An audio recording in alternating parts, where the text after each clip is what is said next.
corruption. Being corrupt is not just bad for the soul, it also harms the economy. Researchers found that in countries with a lot of corruption, less of their GDP goes into investment and they have lower growth rates. Corrupt countries invest less in education, a sector of the economy that pays big economic dividends but small bribes, than do clean countries, thereby reducing their human capital. They also attract less foreign direct investment. There is no such thing as good corruption, but some sorts of corruption are less bad than others. Some economists point to similarities between bribery and paying taxes or buying a license to operate, where it is predictable, where the briber knows what to pay and be sure of getting what it pays for. The Deepwater Horizon oil spill. A massive oil slick now covering some 600 square miles of the Gulf of Mexico, and it could start reaching the United States coast within hours. The major oil company known as BP may already have had a famously poor environmental record, but this disaster was the worst in the history of the petroleum industry.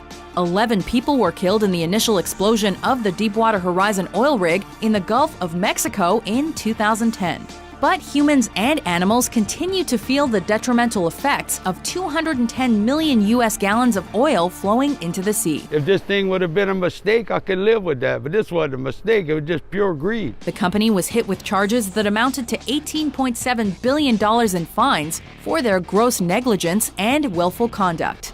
However, whether this amount of money is capable of reversing the environmental damage remains to be seen. Our accidental drilling spill again in the Gulf is a tragedy that should have never happened. And to all those affected, I want to say, we are deeply sorry. We're sorry. We're sorry. The FIFA corruption case. Allegations of systematic corruption and bribery over the last over 2 decades, relating to all of the major, or many of the major football tournaments. The governing body for the most popular sport in the world has been dogged by constant accusations of corruption. But in 2015, these suspicions were confirmed. 18 individuals were indicted on charges including money laundering and wire fraud. There is considerable evidence that bribery of top officials has been key in deciding where major tournaments like the World Cup are held. The 2010 FIFA World Cup will be organized in South Africa. What can be done?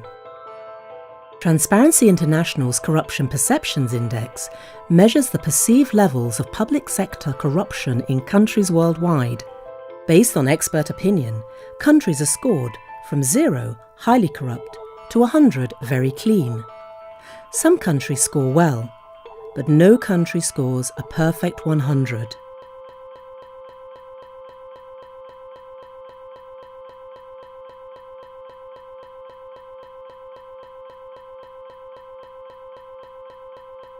Corruption doesn't just fuel such problems, it makes them very difficult to stop.